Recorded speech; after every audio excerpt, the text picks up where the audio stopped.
We're going to get a passage from the blueprint and two of these. We're going to do a card, blueprint, card. This is the Lantern Oracle. So first card is the lantern that you took on the journey, then the blueprint, and then what transformation is your light going through now. So first card, this is what you brought into the journey. Moving forward, the first step is taken within our stillness.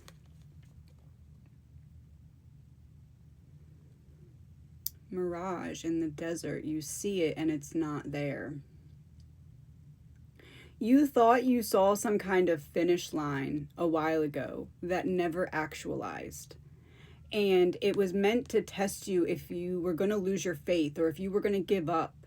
And it feels like whatever this leg of the journey is that you're in right now, it was your choice to not give up when the finish line you thought you had approached was not actually there yet.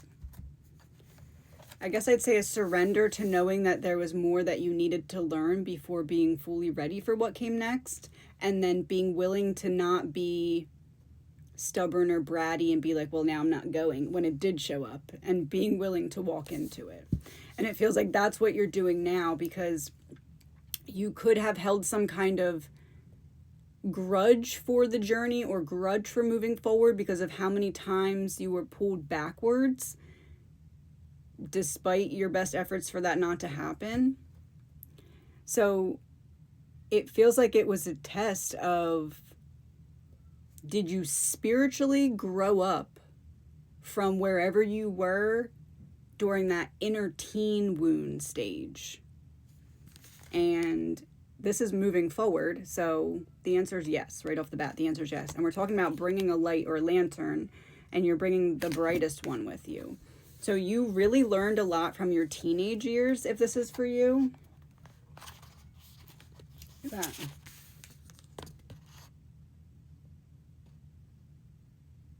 Your higher self has been waiting for your adult self to come back and meet your own inner teen with compassion and not judgment or shame or blame or anger. This is the turning point, not because you've made it, but because you've made the choice. You've chosen to climb. You've chosen to listen. You've chosen to live as if your life matters, because it does. Ascension is not a reward, it's a remembering. It's coming back to the truth that you carried all along. The truth that you're not powerless, that you are not broken, that you are not too late. As you ascend,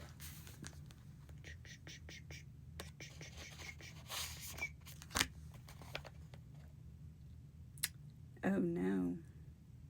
Your life becomes more aligned with your values. You stop performing, you stop proving, you start prioritizing what feels true. You create from the inside out. You speak more clearly and move more intentionally. You stop running from your reflection and start walking beside it. And maybe the most powerful part is this: as you rise, others will see. Not because you're louder, but because your presence will speak what words cannot. Your life becomes an invitation, not to copy you, but to meet themselves more fully. This is ascension, not a destination, but a direction. A commitment to live awake. A vow to rise each time you fall. A declaration that this life is yours and that you will live it to the truest version of yourself. The path ahead is steep, but you are not starting from scratch. You're starting from soul. So you're not starting from scratch because, again, you had already gotten a certain degree. You had already had a certain amount of wisdom. You just needed the patience. You just needed the dedication. You just needed the ability to sit with yourself without knowing what comes next and allowing that to be enough. Allowing the moment to be enough. Allowing right here, right now, in this moment to be enough without needing there to be something up ahead that makes this worth it. But making this worth it just because this moment is. And it feels like your inner teen was the last piece in that. Your inner teen maybe still held Maybe you were hangry a lot as a teen. Maybe you were a little hungry. I don't know. Maybe you still held anger, or I feel like maybe even shame for certain things during your teenage years. But it feels like you've done the work as an adult to release that now, if this is for you, in a really big way. Oh. Big way. Eternal gatekeeper. Acknowledge, assert, and protect what is right for you.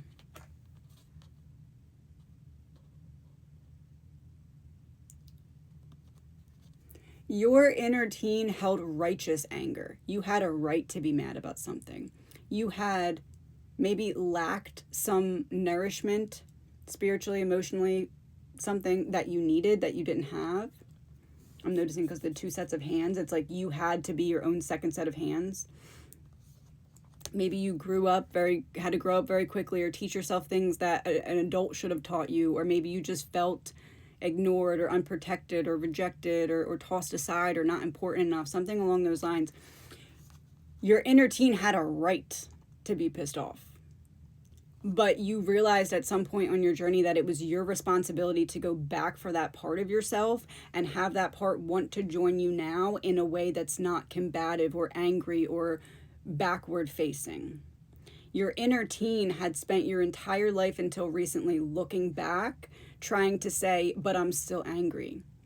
And because you knew that they had a right to be, you said, okay, all right. But it feels like if this is for you, your turning point, your full pivot to a different path is when you were able to get your inner teen to turn around and face forward and say, yeah, you have every right to be pissed about that. You're not wrong. But we need to move forward. So you learned now that you had everything you needed all along, but you needed all parts of yourself to be on board with the journey. And now you know.